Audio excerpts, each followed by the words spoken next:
नमस्कार मित्रांनो, आशा अकॅडमी आपल्या यूट्यूब चॅनलमध्ये आपलं स्वागत आहे। आज आयोगाने तारीख डिक्लेअर केली। भरपूर आनंदाचा दिवस आहे, कारण मागच्या 1 महिन्यापासून मुलं वाट बघत होते आणि बरेच मुलं त्याच याच्यात होते की पेपर कधी येईल आणि आज आयोगाने तारीख डिक्लेअर केली आणि मी मुलांशी भेटलो तर मला मुलांच्या चेहऱ्यावर आनंद कमी आणि भीती जास्त दिसत होती। भीती पण साहजिक आहे, कारण कसं आहे, ज्या पण गोष्टीची आपण एकदम जास्त उत्सुकतेने वाट बघत असतो ती अचानक आपल्या समोर येऊन गेली तर माणूस थोडासा घाबरून जातो की आपण परिस्थिती हँडल करू शकू का नाही। पण माझं वैयक्तिक मत असं आहे की तुमचा सर्वांचा अभ्यास पूर्ण झाला आहे, चांगला झाला आहे। मी सर्वांचा म्हणतोय, म्हणजे जे पास होतील त्यांचासुद्धा चांगला झाला आहे आणि जे फेल होतील त्यांचासुद्धा चांगला झाला आहे। पण आता इथून पुढे 1 महिना तुम्ही काय करता यावर हा सर्व खेळ डिपेंड होऊन जातो। कारण मागच्या 2-2.5 वर्षापासून परीक्षा झाली नाही आहे आणि तेवढा वेळ तुम्ही सर्वजण अभ्यास करताय, म्हणजे तुमचे पुस्तकं वगैरे वाचले गेलेत। फक्त आता कसं आहे, इथून कोण घाबरून जातं आणि कोण व्यवस्थित शेवटच्या स्वतःची नर्व कंट्रोल करून एक पेपर देतं त्यावर सर्व डिपेंड होऊन जाणार रिझल्ट। त्यामुळे माझं तर पहिलं मत असं राहील की तुम्ही आता भीती न घेता किंवा घाबरून न जाता जी संधी आली आहे तिचं सोनं करण्याचा विचार केला पाहिजे। पण हे केव्हा होईल, जेव्हा तुम्ही हा 1 महिना व्यवस्थित युटिलाइज करणार, जेव्हा तुम्ही हा 1 महिन्याचं व्यवस्थित नियोजन करून ठेवणार। म्हणजे आजच तुमचं नियोजन पाहिजे की 4 सप्टेंबरला जेव्हा पेपर होईल तेव्हा माझा कसा अभ्यास झालेला राहील, 3 सप्टेंबरपर्यंत मी काय करणार आहे। तुम्ही आजच व्यवस्थित नियोजन करा, प्लॅनिंग करा आणि त्यानंतर 4 सप्टेंबरला पेपर द्यायला जा, तुम्ही 100% पास होणार। फक्त हा 1 महिना गाफील राहू नका, कारण इथून एक दिवस इतका फास्ट जाईल तर ते आपण म्हणजे समजणार सुद्धा नाही किती फास्ट दिवस जात आहे। आणि एक महत्त्वाची गोष्ट की मला मुलांनी लगेच फोन करून विचारलं की सर पेपर खरंच होईल का म्हणे। तर तुम्ही असा गैरसमज बाळगू नका, पेपर 100% होणार आहे। आयोगाने एक काहीतरी विचार करून तारीख निवडली आहे, त्यामुळे आता डोक्यात शंका येऊ देऊ नका। कारण बऱ्यापैकी काही लोक असे असताना ज्यांना पास व्हायचं नसतं, ते फक्त दुसऱ्याला कन्फ्यूज करण्यात त्यांना मजा वाटत असते।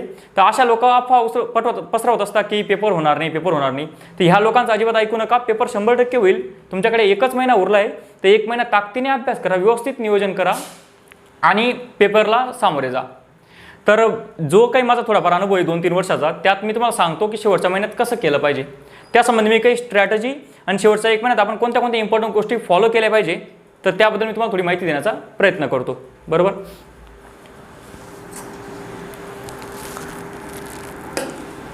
आपल्या यूट्यूब चॅनलचं नाव बदललं आहे, ॲक्शन फाउंडेशनवरून ते आता आशा अकॅडमी करण्यात आलं आहे।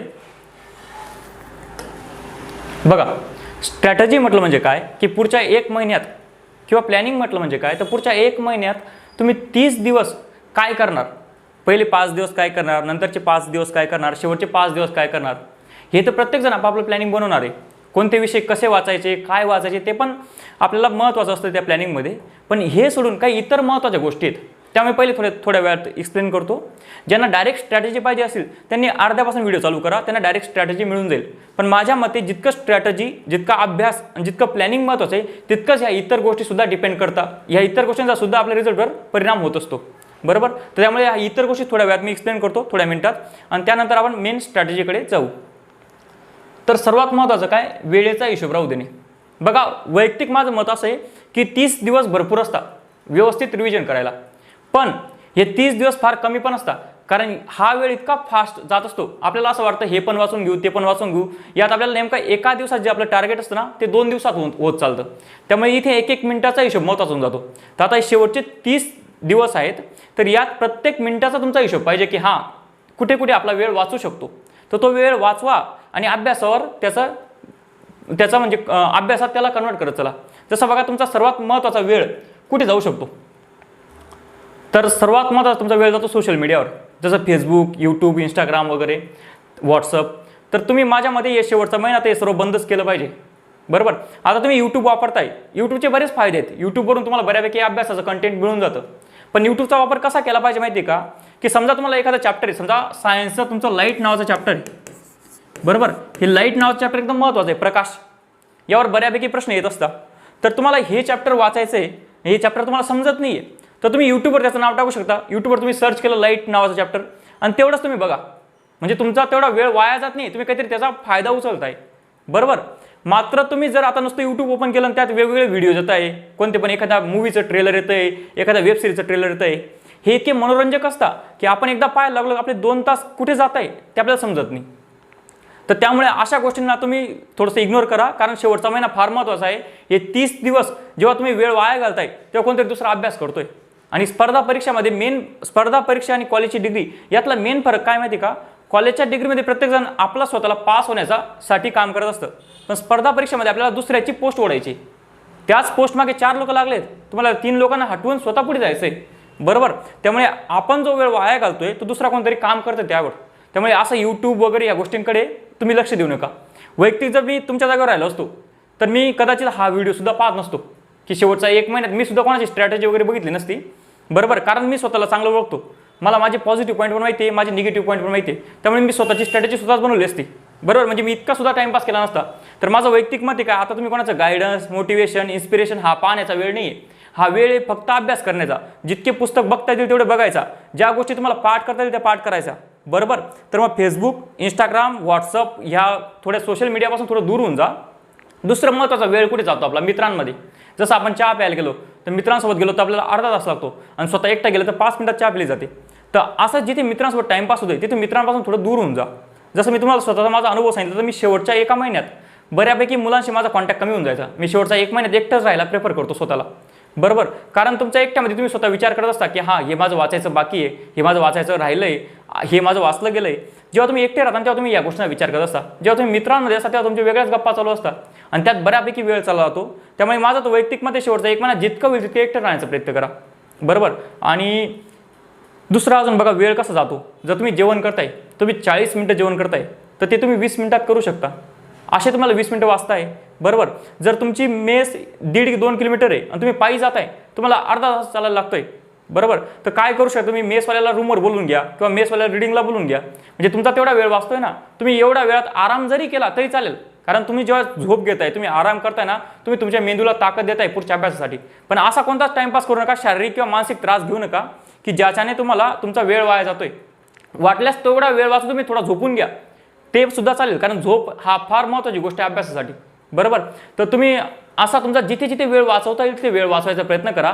कारण तुम्हाला सांगतो मी, सकाळी 7ला उठल्यापासून रात्री 10 पर्यंत सर्वजण अभ्यास करताय रिडिंगमध्ये बसून, पण तुम्हाला त्यांच्यापेक्षा काहीतरी वेगळं करायचं आहे. कारण मी तुम्हाला सांगितलं, तुम्हाला त्यांच्यापेक्षा काहीतरी त्यांच्या हातातली गोष्ट घ्यायची तुम्हाला. मग तुम्हाला त्यांच्यापेक्षा जास्त काही करावं लागेल का नाही? मग तुम्हाला असे थोडी 20-20 मिनिटं वाचवा लागणार तुमच्या दिवसातले. बरोबर. तर सोशल मीडिया बंद करा, मित्रांपासून थोडं दूर राहा, जिथे टाइमपास होतो ती गोष्ट कमी करण्याचा प्रयत्न करा. आणि जसं तुम्ही फोनवर बोलत असणार जास्त वेळ, तर ते थोडं कमी करा. थोडं घरच्यांशी पण कमी बोललं तरी चालेल एवढा 1 महिना. कारण हा 1 महिना कसा आहे माहिती का, 4 सप्टेंबरला 11 वाजता जी प्रिलिम होईल तिच्यानंतर तुम्ही 12 वाजेनंतर काही पण करा, पण हा 11 वाजेपर्यंत अभ्यास करायचा विचार करा फक्त. कारण हा एकदा 11 वाजून गेले नंतर तुम्ही काहीच करू शकत नाही. बरोबर. या 12 वाजेनंतर अभ्यास करून फायदा नाही आहे, ह्या 11 पर्यंतच तुम्हाला अभ्यास करायचा आहे. तर त्यामुळे वेळेचं नियोजन करा व्यवस्थित. आता दुसरं, हे तुम्हाला वाचून थोडंसं वेगळं वाटेल की कमी पुस्तक वाचा. जनरली लोक सांगतात की जास्त पुस्तक वाचायला पाहिजे, पण माझं वैयक्तिक मत आहे की जास्त पुस्तक वाचण्याचा वेळ तुमचा चालला गेला आहे. तुमचा आता कमी वाचण्याचा वेळ आला आहे. म्हणजे कसं बघा, जेव्हा तुम्ही आता 2 वर्षापासून पेपर दिला नाही, तेव्हा तुम्ही एक विषय घेतला, समजा हिस्ट्री विषय घेतला तुम्ही, इतिहास. यासाठी तुम्ही रंजन कोळंबे सुद्धा बघितलं असणार, समाधान महाजन सुद्धा बघितलं असणार, ग्रोवर सुद्धा बघितलं असणार, कोठारे सरांचं पुस्तक सुद्धा बघितलं असणार, गाठाळ सरांचं पुस्तक सुद्धा बघितलं असणार. कारण वेळ असतो आपल्याकडे, मग आपण अशा गोष्टी बघत असतो. पण तुम्ही सांगा, आता एका विषयाला इतका जर तुम्ही वेळ देणार तर चालेल का? नाही जाणार.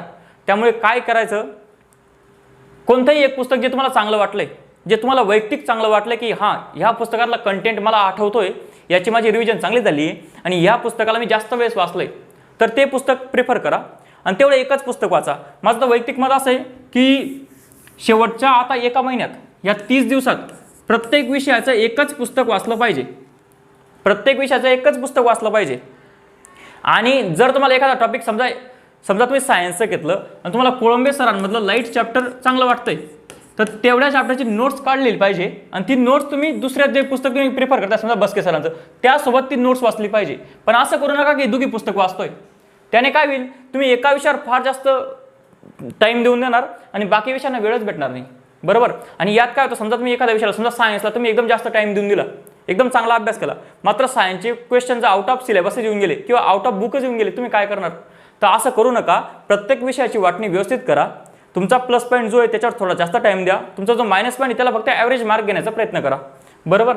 तर त्यामुळे माझं वैयक्तिक मत आहे कमी पुस्तकं वाचा, त्यातले प्रत्येक विषयासाठी एकच पुस्तक वाचलं तर बेटर राहील. आणि जे थोडेफार टॉपिक तुम्हाला चांगले वाटत आहे त्यांच्या नोट्स काढून घ्या फक्त, बस, दुसरं काही करू नका. आता यात तिसरी महत्त्वाची गोष्ट, पुस्तकातल्या सुद्धा कमी गोष्टी वाचाव्या. म्हणजे कसं असतं बघा, तुम्ही इकॉनॉमिक्सचा सब्जेक्ट घेतला, बरोबर, इकॉनॉमिक्स सब्जेक्टमध्ये जवळपास 30 ते 35 चॅप्टर असतील. समजा 35 चॅप्टरपैकी 35 चॅप्टर काही आपला आयोग विचारत नाही.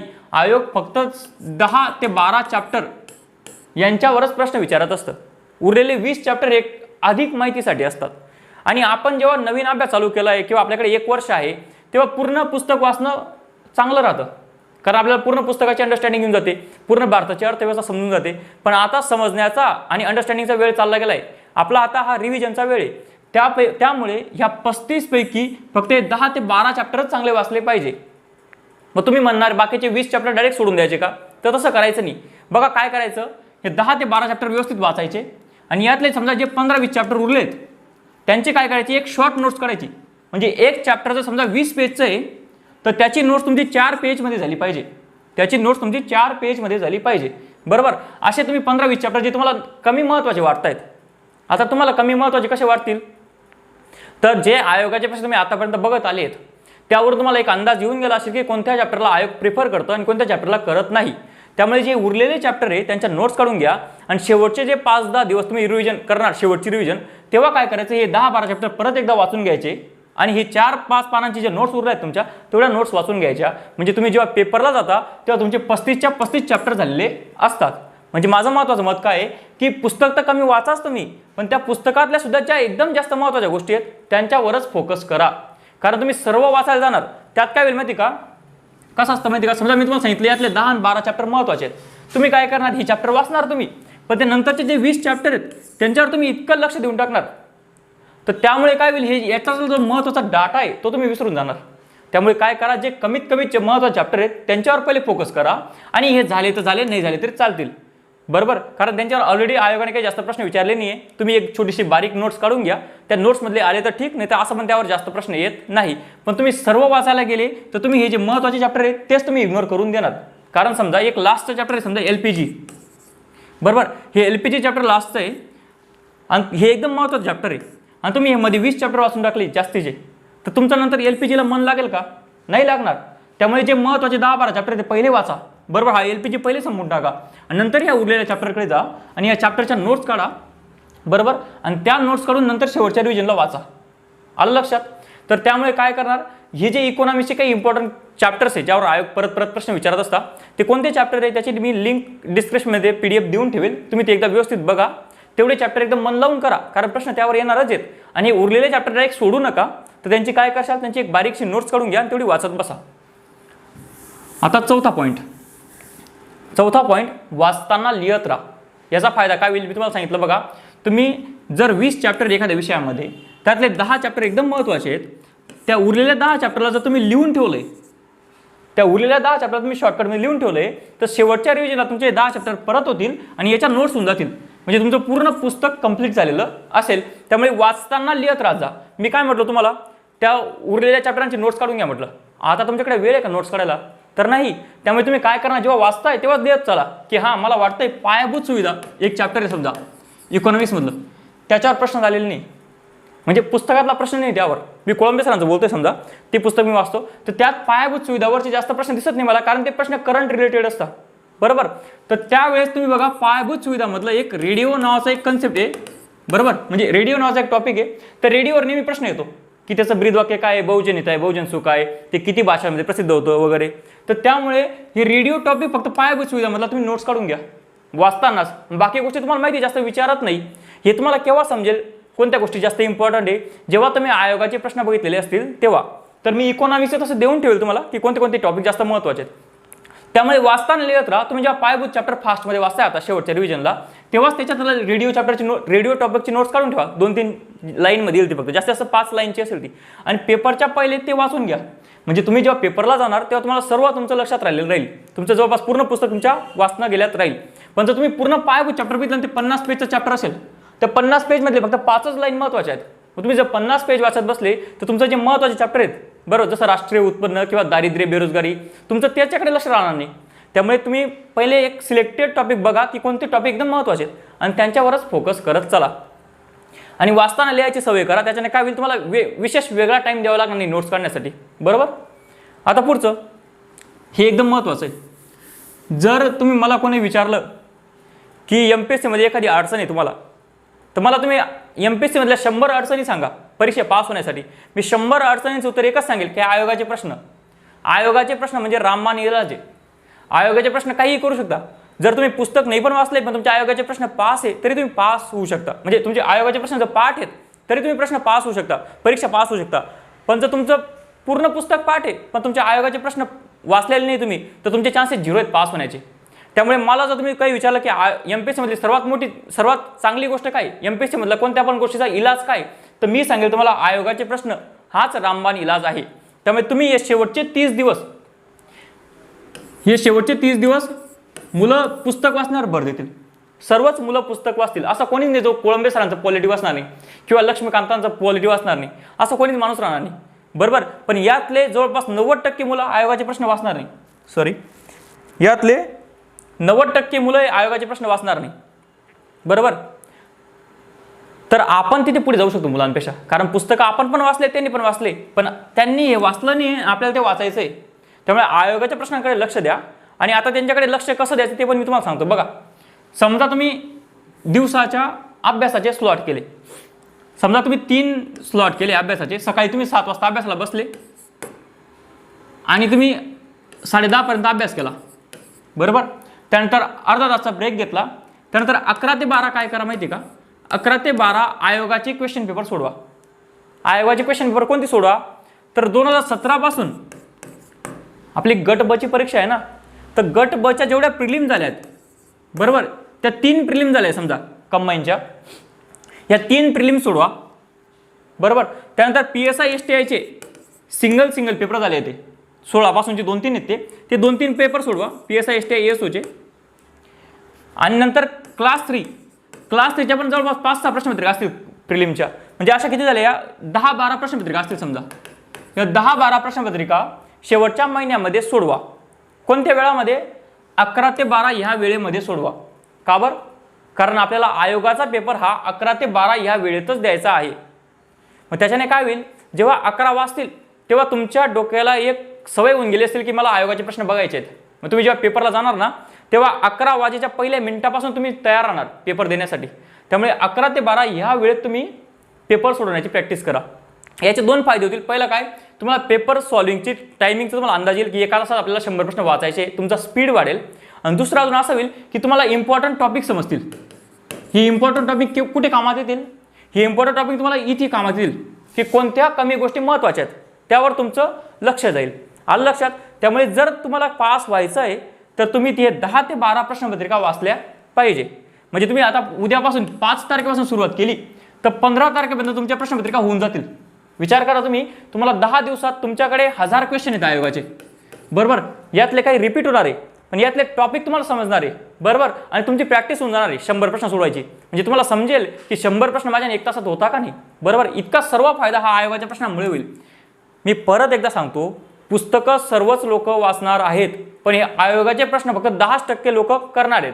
आणि ते 10% लोक कॉम्पिटिशनमध्ये राहतील. कारण पुस्तक तर सर्वांनी वाचलंय आणि आपल्याला मुलांच्या पुढे जायचं, मग हेच लोक तुम्हाला पुढे घेऊन जातील प्रश्नवाले. बरोबर. तर त्यामुळे आयोगाच्या प्रश्नांना इग्नोर करू नका. जर मी तुमच्या जागेवर राहिलो असतो तर मी पुस्तक कमी आणि प्रश्नांच्या याच्यावर जास्त लक्ष दिलं असतं. याचा फायदा असा असतो की तुम्हाला बऱ्यापैकी लॉजिक लागून जातं. आता शेवटचं 6वं पेपर सॉल्विंग प्रॅक्टिस, हे तेच सांगितलं. यासाठी आता तुम्ही कोणती टेस्ट सिरीज आता लावू नका किंवा आता सोडवू नका. तुम्ही आयोगाचे पेपरच सोडवले पाहिजे. बरोबर. कारण आता वेळ नाही टेस्ट सिरीज सोडवायला. तुम्ही आयोगाच्या पेपरांनी तुम्हाला पेपर सॉल्विंग प्रॅक्टिस होते. म्हणजे तुमचा 1 तासात पेपर कव्हर होतोय का नाही ते समजतं.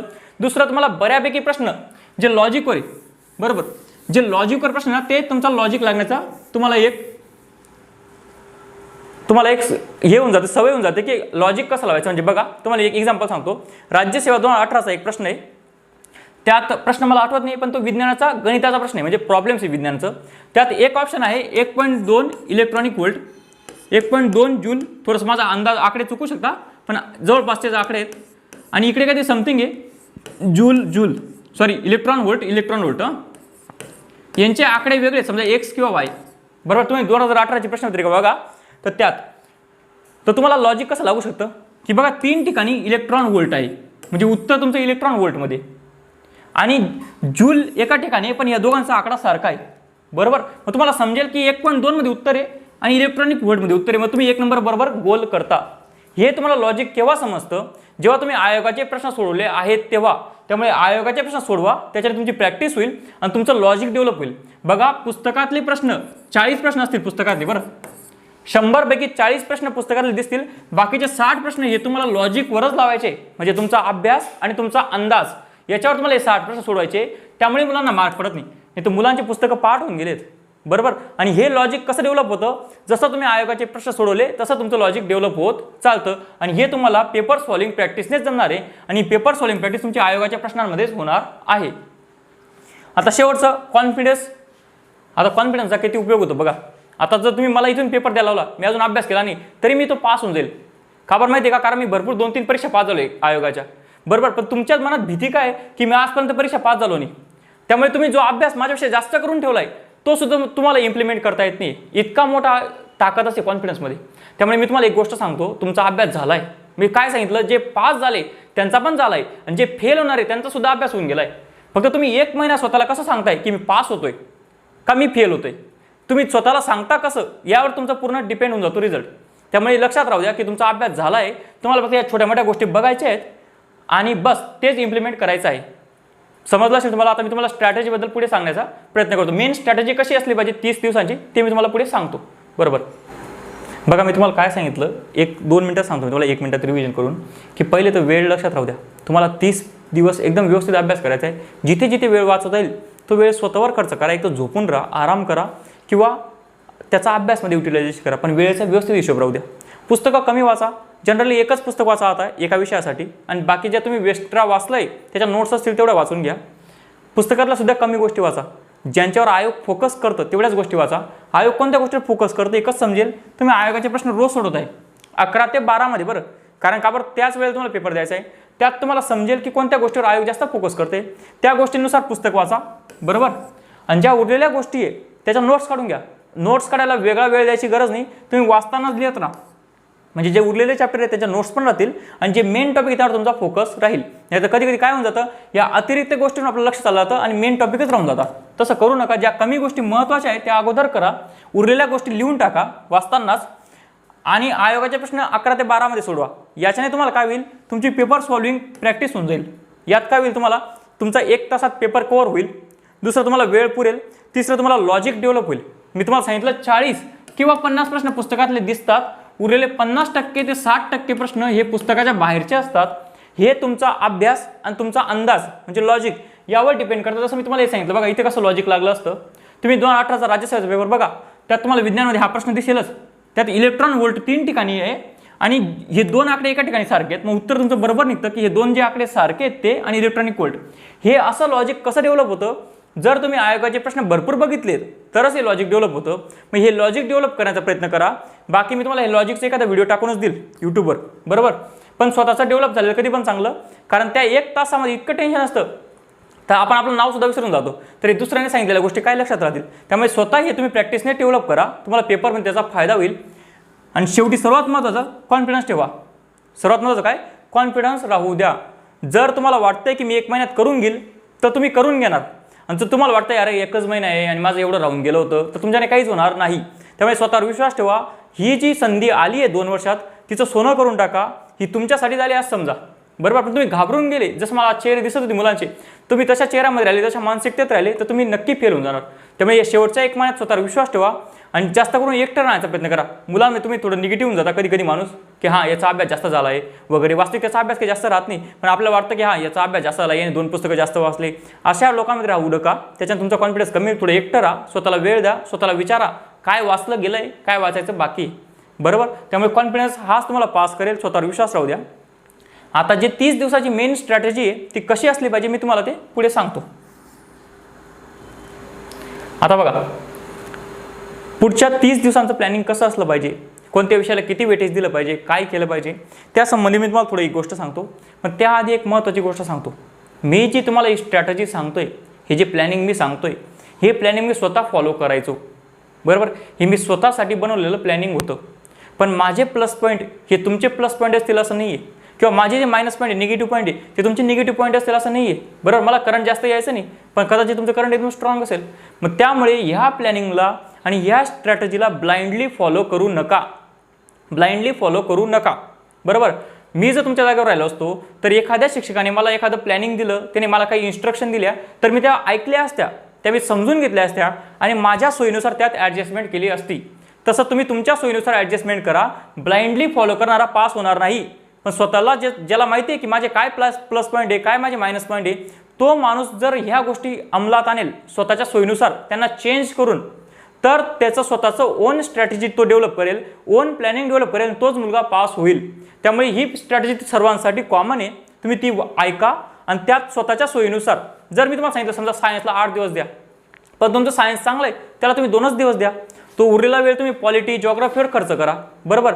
जर तुम्हाला मी सांगितलं की तुम्ही मॅथला 8 दिवस द्या, पण तुझं मॅथ चांगलं आहे, तुम्ही तो मॅथचा वेळ दुसऱ्या विषयावर देऊ शकता. तर ह्या स्ट्रॅटेजीनुसार तुम्ही जा असं मी म्हणत नाही. तुम्ही स्ट्रॅटेजी समजून घ्या आणि त्यानुसार स्वतःची स्ट्रॅटेजी तयार करा. पण माझं मत असं आहे, आज रात्रीच स्ट्रॅटेजी तयार करा आणि पुढच्या 1 महिन्यात त्यावर अंमल ठेवा. नाही तर दर 2 दिवसात नवीन स्ट्रॅटेजी, नवीन प्लॅनिंग, यात तुम्ही फेल होऊन जाणार. त्यामुळे आता एक व्यवस्थित नियोजन करा 1 महिन्याचं आणि तेच तुम्ही फॉलो करा. स्ट्रॅटेजी स्वतःची बनवा. यातनं काही गोष्टी चांगल्या भेटल्या तेवढ्या फक्त शिकून घ्या. बरोबर. तर आता स्ट्रॅटेजीमध्ये पहिले आपल्याला विषय माहीत पाहिजे, कोणते विषय आहेत. बरोबर. पहिला विषय बघू आपण, करंट, चालू घडामोडी. दुसरा विषय आहे मॅथ रिझनिंग. तिसरा विषय सायन्स. तुम्ही म्हणत असणार सर्व सरांनी पहिले सोपेच विषय घेतले, कारण बऱ्यापैकी मुलांना हे चांगले जमत नाही. चौथा आहे हिस्ट्री. हा पण एक सोपा विषय अजून, जो मुलांना फार आवडतो. 5वा विषय जिओग्राफी. 6वा विषय इकॉनॉमिक्स आणि 7वा विषय पॉलिटी. बघा, वरील सर्व विषय हे पहिले 6, यांचं वेटेज किती माहिती का? 15 मार्क्स. म्हणजे 15 सख 90 आणि याचा वेटेज आहे 10 मार्क्स. म्हणजे 90 आणि 10 100 असा तुमचा पेपर राहील. 1 तास तुम्हाला राहील. एवढं तुम्हाला माहीत असलंच पाहिजे. जर एवढं तुम्हाला माहीत नाही आहे तर तुम्ही 1 महिन्यात काय करून घेणार.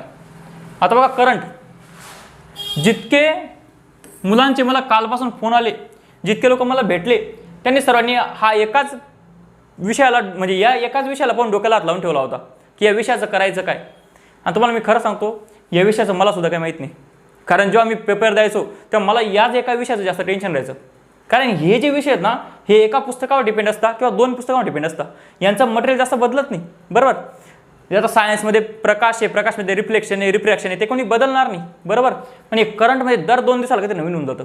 त्यामुळे मुलांना याचं फार टेन्शन असतं. आणि सध्या भीतीसारखं वातावरण का आहे माहिती आहे का? ही जी परीक्षा आहे, ही परीक्षा होणार होती 3 मे 2020ला. ही परीक्षा होणार कधी होती? जर मी चुकत नसेल तर अशीच कधी तारीख होती, थोडंफार चुकू शकतो माझा अंदाज. 3 मे 2020ला ही परीक्षा होणार होती. त्यानंतर लॉकडाऊन लागलं. आताची तारीख काय? 4 सप्टेंबर.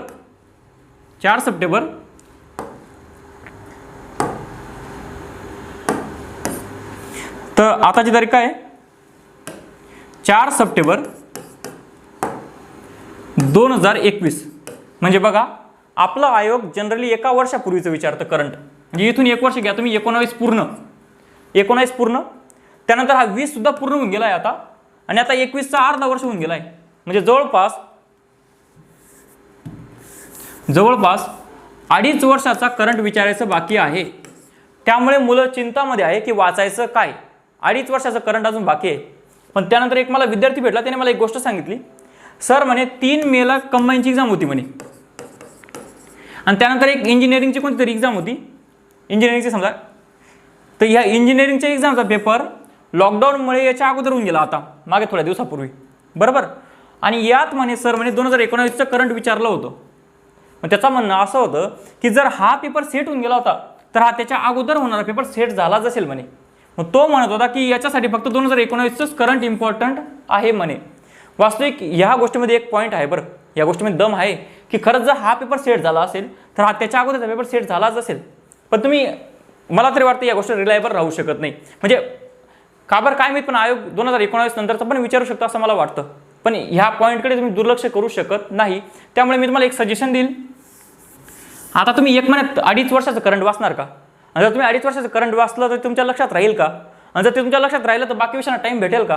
हे जास्त महत्त्वाचं आहे ना. कारण तुम्ही ह्या 15 मार्कासाठी 1 महिना घालून दिला तिकडे तर 0 मार्क पडतील तुम्हाला. त्यामुळे तुम्हाला प्रत्येक विषयाला त्याच्या सोयीनुसार टाइम द्यायचा आहे. तर बघा मी तुम्हाला काय सजेस्ट करू शकतो. 2019 तर महत्त्वाचं आहेच आपल्यासाठी, बरोबर. त्या मुलाने सांगितलं ते पण बरोबर होतं. आणि दुसरं अजून असं की 2019 मध्ये बघा दोघी निवडणुका पण झाल्यात, बऱ्याच मोठ्या मोठ्या घडामोडी झाल्यात. आणि 20 मध्ये पूर्ण वर्ष लॉकडाऊन होतं. त्यामुळे काही मोठी घटना कोणती झालेली नाही कोरोना सोडून. तर तुम्ही 20चं हे एकदम शॉर्टकटमध्ये वाचू शकतात, कारण यात फक्त लॉकडाऊन होतं पूर्ण वेळ. आणि 21चं माझ्या मते आता वाचण्यात सध्या काही वेळ नाही आहे. वाचला गेला असेल तर चांगलंच आहे, पण तुम्ही 2019 वर पूर्ण फोकस ठेवा. 2019 एकदम चांगलं वाचा करंट इयरबुक. आणि त्यानंतर 20चे जे महत्त्वाचे टॉपिक आहे, आता हे महत्त्वाचे टॉपिक कसं समजतील तुम्हाला? जसं तुम्ही आयोगाचे प्रश्न बघतायत तेव्हा तुम्हाला एक गोष्ट समजते की नोबेल पारितोषिक हा जवळपास प्रत्येक परीक्षेला विचारता आयोग. एक परीक्षा झाली का दुसऱ्या परीक्षेला नोबेल विचारतं ते, मग तुम्हाला नोबेल वाचावंच लागणार आहे. ज्ञानपीठ याच्यावर नेहमी प्रश्न येत राहतो, ज्ञानपीठ वाचावंच लागणार आहे.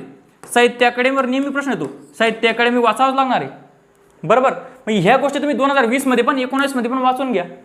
एवढं करायला काही विशेष टाइम लागत नाही. तर माझं मत असं आहे 19चं इयरबुक व्यवस्थित वाचा, कारण ते तुम्ही अगोदर वाचलंच आहे.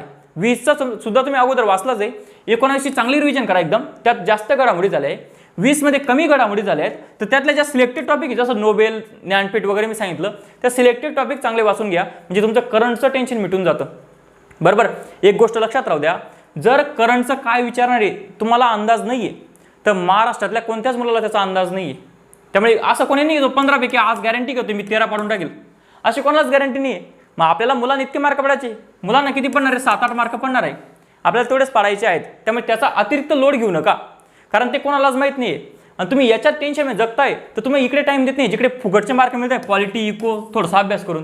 तुम्ही या टेन्शनमध्ये याला टाइम देणार नाही, असं करू नका. याचं जेवढं महत्त्व आहे ना तेवढं त्याला महत्त्व द्या. मुलांना 7-8 मार्क पडताय, आपल्याला तेवढेच पडले पाहिजे. आणि तेवढे तुम्ही एक इयरबुक वाचलं, यातले मेन टॉपिक वाचले तरी पडून जातील, बरोबर. तर त्यामुळे करंटचं जास्त पण टेन्शन घेऊ नका. करंटसाठी काय करणार? 19चं पूर्ण इयरबुक करा आणि काय करशाल 20चं मेन टॉपिक करून घ्या. असं नाही की मी 20 सोडूनच दिलं, बरोबर. त्यानंतर दुसरा विषय मॅथ रिझनिंग. यात पण सिंपल आहे. तुम्ही रोज आयोगाची प्रश्नपत्रिका सोडवणार आहेत, रोज आयोगाची प्रश्नपत्रिका सोडवणार आहेत. तर त्यात तुम्हाला मॅथ रिझनिंगचे काही टॉपिक समजतीलच. जसं बघा खरे खोटे, हा प्रत्येक पेपरला टॉपिक आहे. हा खरे खोटे किंवा व्हेन डायग्राम. व्हेन डायग्राममध्ये काय की काही कुत्रे मांजर आहेत, काही मांजर माकड आहेत, बरोबर. हे जे प्रश्न आहेत ना, किंवा time speed distance. Time speed distance म्हणजे बघा रेल्वेचं एखादं गणित येतं, बरोबर. रेल्वे जाते, पोलला ओलांडते, बरोबर. किंवा काळ काम वेग, अशा यांच्यावर प्रश्न येत राहतात, बरोबर. तर तुम्हाला हे प्रश्न समजतील जेव्हा तुम्ही प्रश्नपत्रिका सोडवणार आहेत. तर त्या प्रश्नपत्रिकामध्ये तुम्हाला समजेल की हा आयोग काहीतरी 10-12 टॉपिक आहेत जे नेहमी विचारतं. तुम्हाला एवढेच टॉपिक फक्त करायचे आहेत. त्यातनं तुम्हाला 15 क्वेश्चन असताना त्यातले तुम्हाला खरं सांगतो मी 5 प्रश्न इतके अवघड राहतात ते कोणाला जमत नाही. आणि समजा एखादा हुशार असला त्याला जमता पण आहे, पण तो 1 तासात इतकं सोडवेल का? त्याला ही 5 प्रश्न सोडवायला टाइमच भेटणार नाही. मग या 15 पैकी जे 10 प्रश्न सोपे आहेत, जे तुम्हाला जमताय तेवढेच 10 सोडवा. 10 पैकी 8 जरी बरोबर आले तरी तुम्ही प्लसमध्ये आहेत. म्हणजे तुम्ही याला 8 मार्क घेऊन घेतले आणि याला 8 मार्क घेऊन घेतले तर माझ्या नजरेत तुम्ही आज सुद्धा जिंकलेले आहेत, कारण तुम्ही इकडे मार्क्स काढता आहेत, बरोबर. हे विषय कोणाला जमत नाहीये, तुम्ही तिथे चांगले मार्क्स घेताय, बरोबर. आणि त्यांना वेळ सुद्धा कसा द्यायचा ते सुद्धा मी तुम्हाला सांगतो. त्यांना स्पेशल टाइम द्यायची गरज नाही. आता त्यांना एक कसा टाइम द्यायचा ते पण मी तुम्हाला सांगतो. पण तुम्हाला समजलं असेल मी सांगतो काय, तुम्हाला आयोगाच्या क्वेश्चन पेपरवरून समजलं असेल की कोणते टॉपिक महत्त्वाचे आहेत. तेवढे 10-15 टॉपिक चांगले करा. ते टॉपिक कसे करायचे एखाद्या वहीत न करा, किंवा एखाद्या यूट्यूब चॅनलवर तुम्ही सर्च केलं खरे खोटे, मग खरे खोटेचा जो सर्वात चांगला शिकवणारा शिक्षकाचा व्हिडिओ आहे तो व्हिडिओ पहिले येऊन जातो, तो व्हिडिओ बघून घ्या, बरोबर. तुमचा तो टॉपिक क्लिअर होऊन जाईल. आलं लक्षात? असे तुम्हाला 10-15 व्हिडिओ बघायचे, अर्धा तासचे. समजा एक व्हिडिओ अर्धा तासचा असेल एक टॉपिक, 10 तासमध्ये समजा 1 तास धरा तुम्ही, 1 तास तुम्ही धरला तर 10 तासामध्ये तुमचं मॅथ रिझनिंगचे 10 मार्क कव्हर होऊन जात आहे, बरोबर. काय करशाल, एक व्हिडिओ बघितला त्याचे 2-4 गणिते लिहून ठेवा एका वहीमध्ये. असं जर तुम्ही केलं ना तर 10 दिवसात म्हणजे 10 तासात तुमचं आहे ना मॅथ रिझनिंगचे 15 पैकी 10 मार्क कव्हर होऊन जात आहेत. त्यामुळे यांना दोघांना तुम्ही ऑप्शनला टाकू नका, हे तुमचे स्कोअर करून देणारे विषय आहेत. आलं लक्षात? मग आता तुम्हाला सांगतो मी नियोजन कसं ठेवलं पाहिजे दिवसाचं. बघा उद्यापासून तुम्ही अभ्यास चालू केला 5 ऑगस्टचा, 5 ऑगस्टला तुम्ही अभ्यास चालू केला आहे, इथून 15 ऑगस्ट म्हणजे 10 दिवस 10 दिवस काय करा तुम्ही, सकाळी समजा 7 वाजता तुम्ही अभ्यासाला बसले, 7 ते 10:30 मध्ये काय करणार, हे 2 विषय करण्याचा प्रयत्न करा. काय केलं तुम्ही, करंटचे 1.5-2 तास वाचलं किंवा मॅथ रिजनिंगचा अर्धा 1 तासचा व्हिडिओ बघून घेतला. 10:30 पर्यंत त्याचा अभ्यास करा, थोडं अर्धा तास तुम्ही फ्रेश व्हा, नाश्ता वगैरे करा. 11 ते 12 प्रश्नपत्रिका सोडवा, 11 ते 12 प्रश्नपत्रिका सोडवा, थोडं अजून जेवण वगैरे करा. 1 वाजता परत अभ्यासाला बसा किंवा 1 ते 2 झोपून घ्या, काही फरक पडत नाही. 1 ते 2 झोपून घ्या, 2 किंवा 3 वाजता अभ्यासाला बसले तुम्ही, तिथून रात्री 12 वाजेपर्यंत किंवा 10 वाजेपर्यंत अभ्यास करा, म्हणजे 7-8 तास बस झाला एवढा अभ्यास. आणि बाकी 10, 11, 12 वाजता झोपून घ्या आणि सकाळी परत 7ला तुम्ही अभ्यासाला जा. झोपेला महत्त्व द्या. तुम्हाला दुपारी झोप लागते आणि तुम्ही झोपत नाही, तुम्हाला असं वाटतं मी अभ्यास करतोय, त्यात काय होतं माहिती आहे का, तुम्ही एक तर झोपत नाही, तुमच्या डोक्यात झोप लागते आणि तुमचा जो अर्धा 1 तास झोपलेला जो वेळ जातो तुमचा न झोपल्यामुळे, तिथून पुढचा पूर्ण दिवस खराब होऊन जातो आपला. त्यामुळे जर तुम्हाला झोप लागते एकदम जास्त, अर्धा 1 तास 2 तास झोपून घ्या, काही फरक पडत नाही. मी माझ्या आयुष्यात कधी झोपेला कंट्रोल केलं नाही. मला जेव्हा पण झोप लागते मी झोपून घेतो, अभ्यास नंतर करतो. कारण मला माहिती मी जर अर्धा 1 तास झोपलो नाही तर मी पूर्ण दिवस वाया घालून देणार त्या याच्यामध्ये, माझ्या डोक्यात एवढं कामच करणार नाही, बरोबर. तर त्यामुळे तुम्ही दुपारी झोपून घ्या जेवण नंतर आणि 3 वाजेपासून 10 वाजेपर्यंत अभ्यास करा, काहीच अडचण नाही, भरपूर वेळ असतो एवढा वेळ, बरोबर. मग आता बघा तुम्ही 15 ऑगस्टपर्यंत काय होईल तुमचं, करंटचं एक इयरबुक तुमचं वाचलं जाईल. एक इयरबुक समजा 300 पेजचं आहे, या 300 पैकी फक्त 150 पेज महत्त्वाचे असतात, तुम्हाला माहिती आहे. उरलेले 150 पेज असे फालतू असतात, ते 150 पेज जास्त काही लक्ष द्यायचं नाही. मग तुम्ही रोज जर 15 पेज जरी वाचले तरी तुमचे 300 पेजचं इयरबुक 15 ऑगस्टपर्यंत होऊन जातं आहे. तुम्ही रोज 30 पेज वाचले तर तुमचं पूर्ण 300 पेज कव्हर होत आहे. आलं लक्षात. तर तुमचं 15 ऑगस्टपर्यंत करंट आणि मॅथ रिजनिंग चांगलं होऊन जात आहे. मग तुमच्याकडे फक्त इतके विषय उरत आहेत. आलं लक्षात. आता या पुढच्या विषयांचं काय करायचं ते मी तुम्हाला सांगतो. आता घेऊ आपण सायन्स विषय. हा एकदम अवघड विषय आहे असं मुलांचं मत आहे आणि तुम्हाला खरं सांगतो माझं सुद्धा तेच मत आहे की सायन्स हा अवघड विषय आहे. तर बघा सायन्सचे पहिले पार्ट बघा तुम्ही काय काय. सायन्समध्ये बायोलॉजी आहे ज्याच्यावर साधारणतः 9 क्वेश्चन येतात. दुसरा फिजिक्स आहे ज्याच्यावर 3 क्वेश्चन येतात साधारणतः. आणि तिसरा केमिस्ट्री याच्यावर 3 क्वेश्चन येतात. आलं लक्षात. केमिस्ट्री याच्यावर 3 क्वेश्चन येतात. म्हणजे कसं कधी कधी काय होतं याच्यावर 8 येऊन जातात, याच्यावर 4 येतात. पण जनरली असं असतं, असं समजून त्याला तुम्ही. सर्वात जास्त वेटेज बायोला आहे, त्यानंतर फिजिक्सला आणि केमिस्ट्रीला सारखं वेटेज आहे. काय करणार बघा. बायोमधले सिलेक्टेड टॉपिक सांगतो मी तुम्हाला.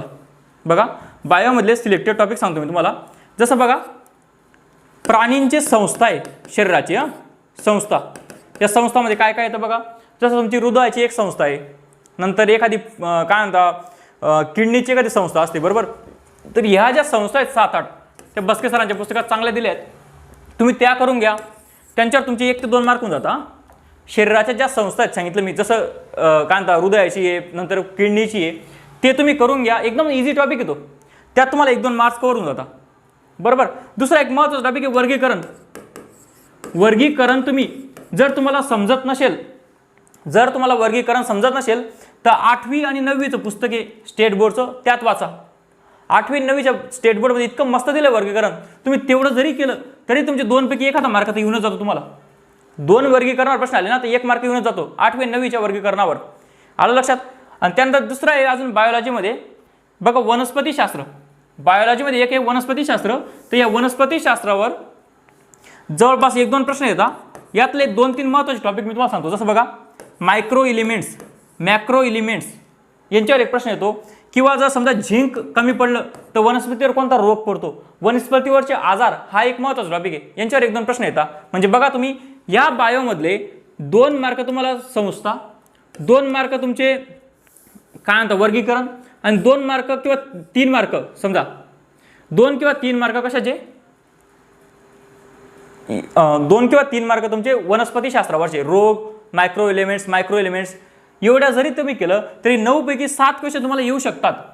नका 7 धरू, 9 पैकी 6 सुद्धा तुम्हाला येऊ शकतात बायोमध्ये. फिजिक्सचं बघा. फिजिक्समध्ये बघा तुम्ही लाईट म्हणजे प्रकाश, ध्वनी म्हणजे साऊंड आणि एक बेसिक मेजरमेंट चॅप्टर आहे आणि त्यातलं एक गुरुत्वाकर्षण म्हणजे ग्रॅव्हिटेशनल. हे 4च चॅप्टर करा तुम्ही, यांच्यावर प्रश्न येतात नेहमी, बरोबर. या 4 चॅप्टरमध्ये तुम्हाला यांच्यापैकी 2 मार्क येऊन जातील. 3 पैकी 2 मार्क येऊन गेले, जास्त ताण घ्यायचा नाही. आणि केमिस्ट्रीमध्ये बघा अणुची संरचना. अणुची संरचना म्हणजे काय, त्यात प्रोटॉन न्यूट्रॉनचा शोध लावला त्यांनी, डाल्टननी रुदरफोर्ड, थॉम्सन यांचं, निल्स बोर यांचं मॉडेल अणूचं. तो एक टॉपिक केला तर 1 मार्क होऊन जातो. एक तुम्ही हे करा, काय म्हणता, ॲसिड बेसच्या थेअरीत लेविस ब्रॉन्स्टेड ती एक थेअरी करून घ्या, त्यावर प्रश्न यायचे चान्सेस जास्त असतात.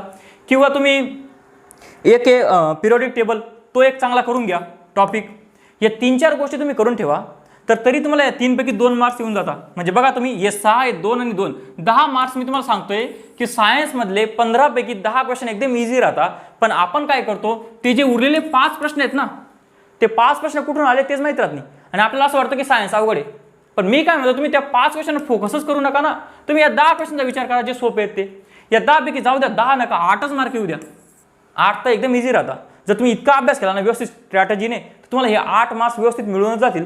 सायन्ससाठी यूट्यूबचा वापर करा. जर तुम्हाला लाईट चॅप्टर बघायचं आहे तर हे लाईट चॅप्टर यूट्यूबवर बघून घ्या, साऊंड चॅप्टर यूट्यूबवर बघून घ्या, केमिस्ट्रीचं अणूची संरचना टाका यूट्यूबवर बघून घ्या. याने काय होईल माहिती का, तुमचं कन्सेप्ट क्लिअर होऊन जातील. आणि सायन्समध्ये बऱ्यापैकी कन्सेप्टवरच प्रश्न येतो, त्यामुळे 10 पैकी 8 मार्क्स इझी मिळून जातात सायन्समध्ये. फक्त तुम्हाला मी एक सांगतो, सायन्सला घाबरू नका.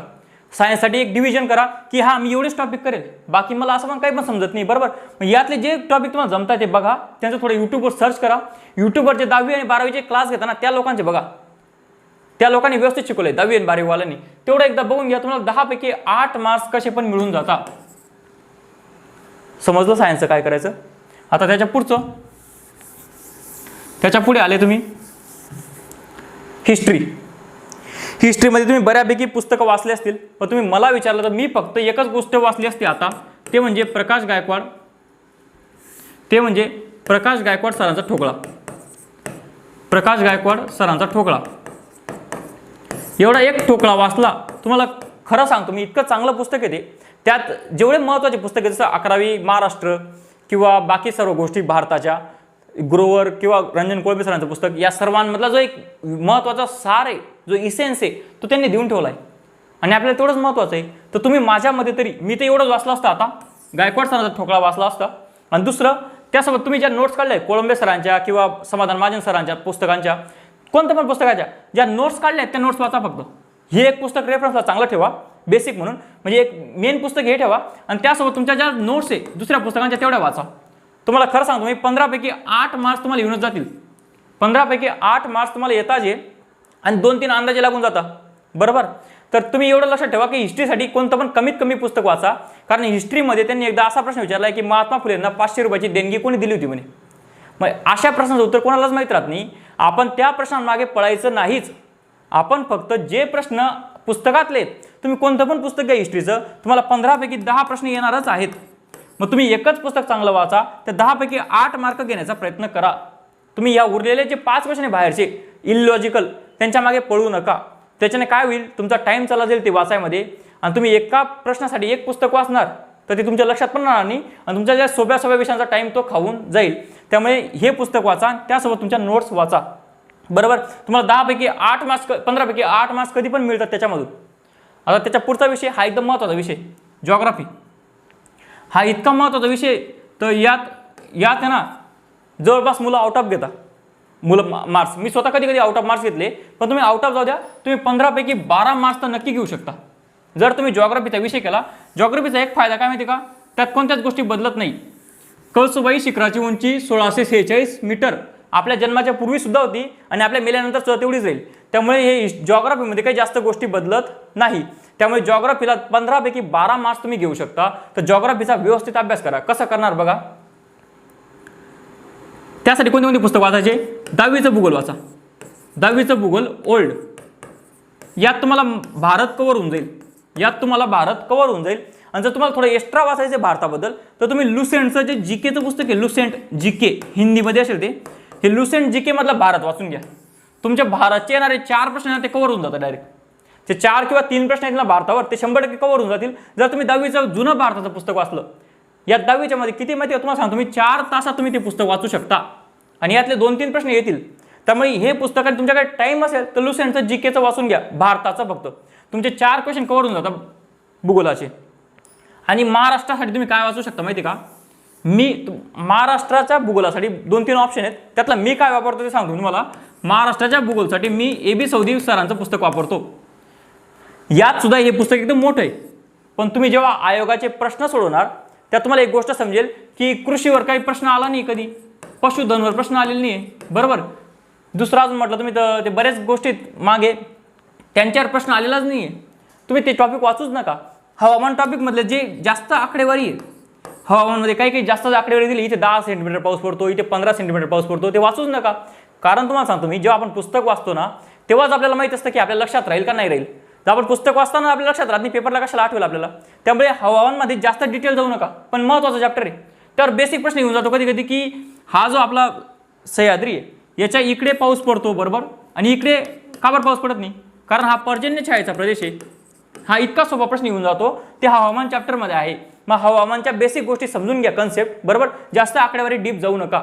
म्हणजे सौदी सरांचं पूर्ण पुस्तक वाचायची गरज नाही, त्यातले मेन टॉपिक आणि त्यासुद्धा आकडेवारी कमी वाचण्याचा प्रयत्न करा. जनगणना चांगली वाचा, जनगणना बोलून बोलून पाठ करा. म्हणजे तुमच्या मित्राला सांगत राहा, अरे हा याची घनता एवढी आहे, त्याची घनता तेवढी आहे.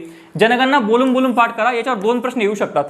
दुसरा अजून जनगणनामध्ये कोणत्या गोष्टी महत्त्वाच्या तेवढ्या आयोगाच्या प्रश्नावर समजेल तुम्हाला. जसं बघा SC ST यांची लोकसंख्या कुठे जास्त आहे, किती टक्के, यांच्यावर प्रश्न येत राहतो नेहमी, ही गोष्ट वाचा.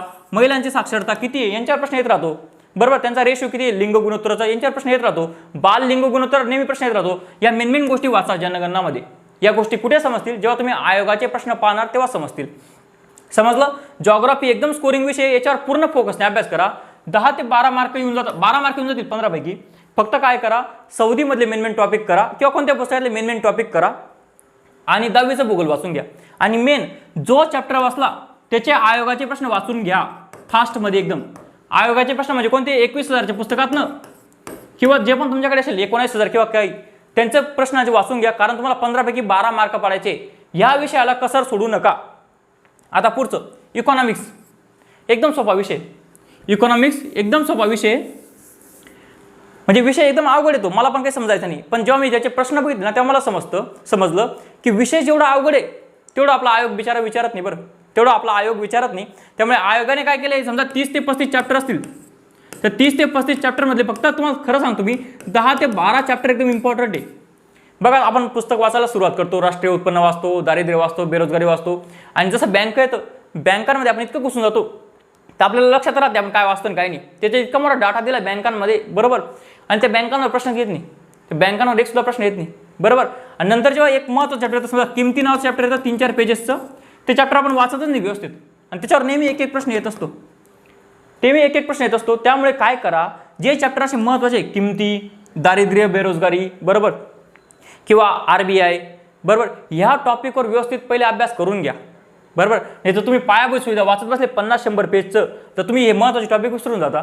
त्यामुळे पहिले जे महत्त्वाचे 10-12 टॉपिक आहे, आता हे कोणते महत्त्वाचे हे तुम्हाला आयोगाच्या प्रश्नपत्रिकांवरून समजेल.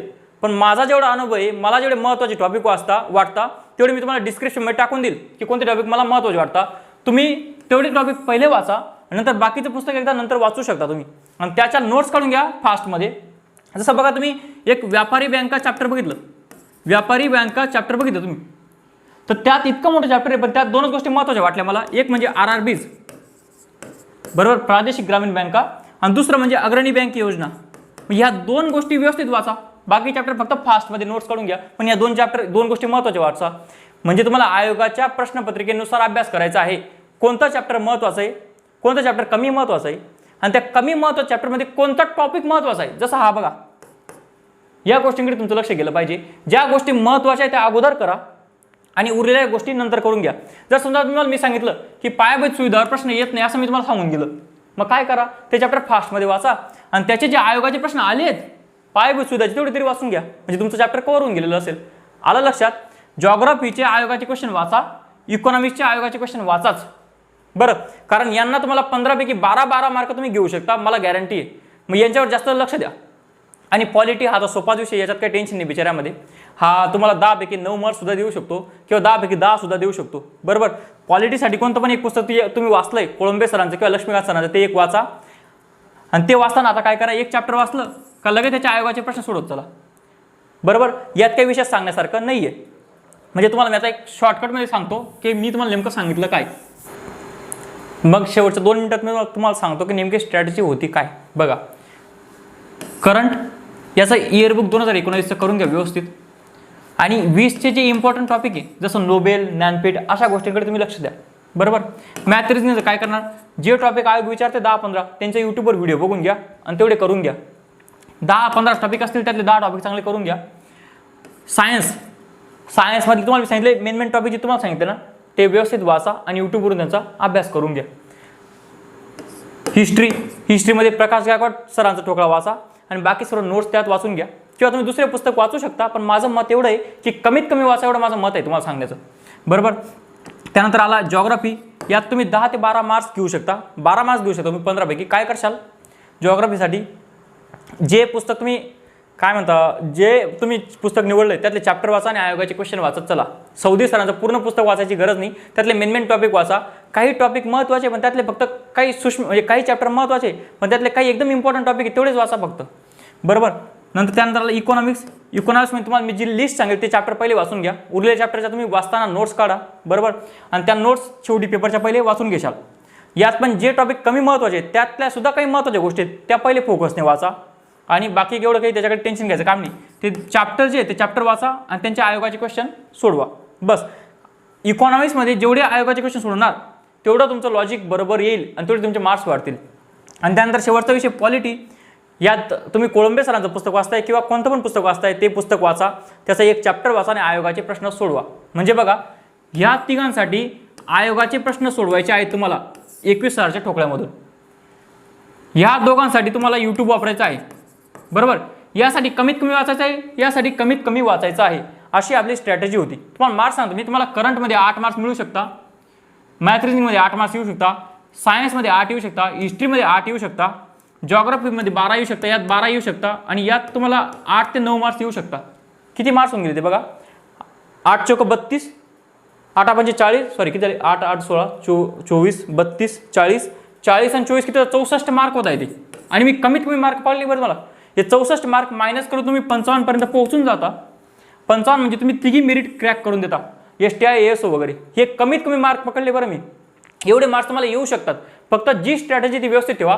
तुम्हाला समजतंय मी या तिघांना जास्त टाइम द्यायला लावतोय कारण मी यांना आयोगाचे प्रश्न सुद्धा सोडायला लावतोय. बरोबर. या दोघांना कमी टाइम द्यायला लावतोय कारण फक्त काय यूट्यूब बघायचंय. बरोबर.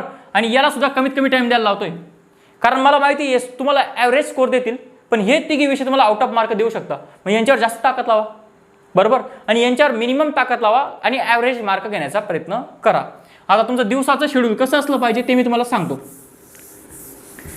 बघा एक साधारण मुलाचा जो सकाळी उठून अभ्यास करतो त्याबद्दल मी बोलतो. जसं बघा तुम्ही 7 वाजता उठले. मी माझ्या आयुष्यात कधी 7 वाजता अभ्यासाला बसलो नाही आहे पण मी तुमच्यासाठी सांगतो. तुम्ही तुमच्या सोयीनुसार वेळ ठरवा. पण मी एक साधारण सांगतो की तुम्ही 7 वाजता अभ्यासाला बसलेत. सकाळचा टाईम एकदम प्रोडक्टिव्ह असतो मुलांच्या मते, माझ्या मते रात्रीचा प्रोडक्टिव्ह असतो. तर तुम्ही 7 वाजता तुम्ही अभ्यासाला बसले तर तुम्ही सकाळी अवघड विषय घेऊन घ्या. जसं करंट हा एकदम भूकंपटीचा विषय, तो तुम्हाला पाठ करावा लागतो, तो पहिले घेऊन घ्या. तुमचा मेंदू फ्रेश आहे. बरोबर. करंट तुम्ही 7 ते 9 2 तास करून घेतला. त्यानंतर 9 ते 10:30 1.5 तास मी तुम्हाला काय सांगितलं मी गणिताची प्रॅक्टिस करून घ्या. गणिताची प्रॅक्टिस कशी करणार, एक टॉपिक तुम्ही बघितला आहे ना त्याचा यूट्यूबवर व्हिडिओ बघून घ्या, त्याचे 2-4 प्रश्न सोडवून घ्या आणि एका नोटबुकमध्ये लिहून घ्या. एका नोटबुकमध्ये ते लिहून घ्या. असं तुम्हाला 10 दिवस करायचं आहे. म्हणजे 5 सप्टेंबर ते 15 सप्टेंबर असं तुम्हाला करायचं आहे. यात तुमचं दोघे विषय कव्हर होऊन गेले. बरोबर. आता जो पुढचा वेळ आहे 11 ते 12 काय करणार, आयोगाचा पेपर सोडवणार. व्यवस्थित सोडवा. त्यानंतर 12 ते 12:30 चेकिंग करा. 12:30 ते 1 मध्ये काय करणार, प्रश्न काबर चुकले, 12:30 ते 1 मध्ये काय करणार, प्रश्न काबर चुकले.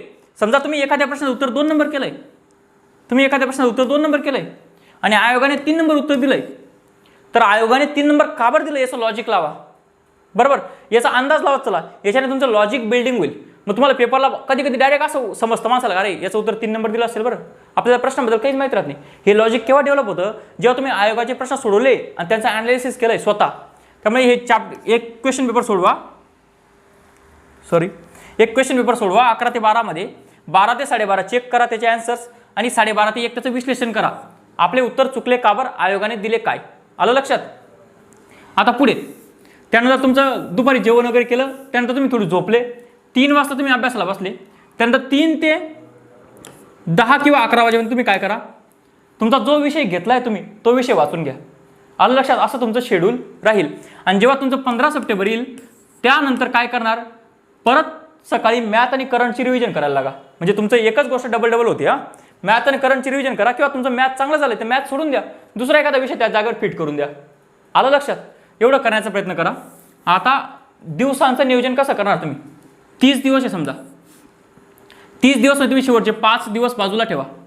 शेवटचे 5 दिवस बाजूला ठेवा. तुमच्याकडे किती दिवस आहे? 25 दिवस आहेत.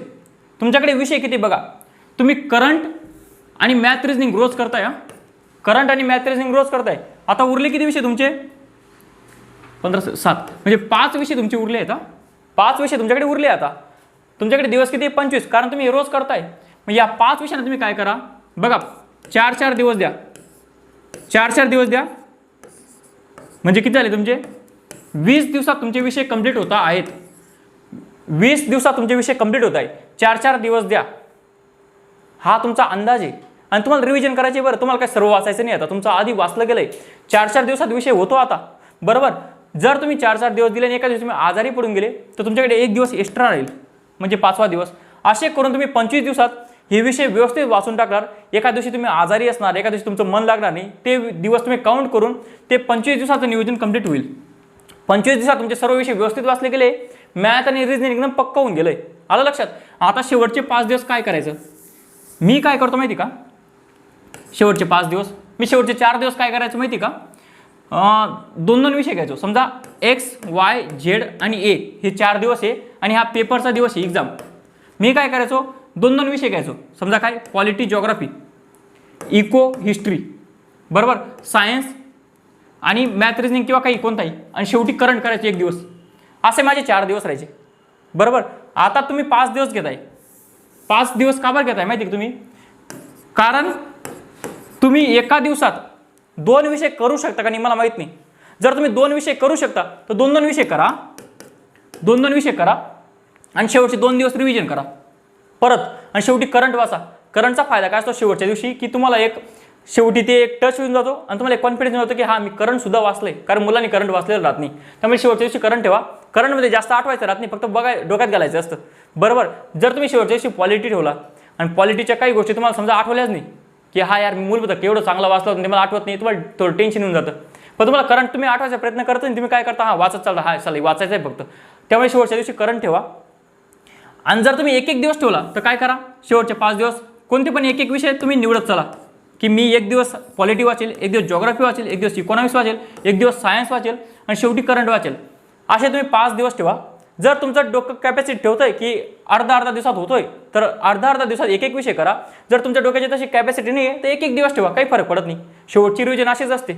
आलं लक्षात?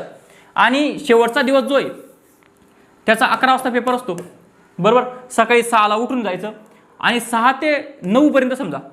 आता मी जळगाव सारख्या सिटीमध्ये, म्हणजे माझं सेंटर जवळ असतं. पुण्यासारख्या सिटीमध्ये असं शक्य होत नाही, सेंटर दूर असतं.